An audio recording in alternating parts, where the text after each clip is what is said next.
ஒரு எக்ஸ்பெரிமெண்ட் கூட பண்ணவே மாட்டீங்க. உனக்கு அதுதான் நான் ஒரு எக்ஸ்பெரிமெண்ட்டே பண்றேன். வாங்க பண்ணலாம். புதுசா கண்டுபிடிச்சிக்கிறேன். வாங்க.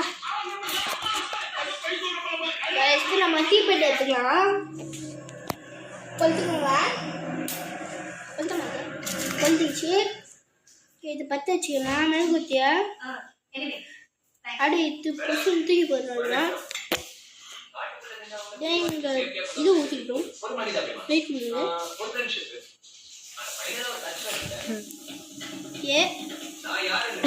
அப்பா கையில் ஊற்றி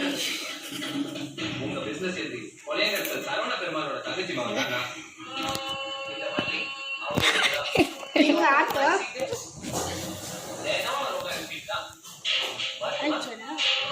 தண்ணி ஊற்று கொஞ்ச நேரம் ஆயிடுச்சு.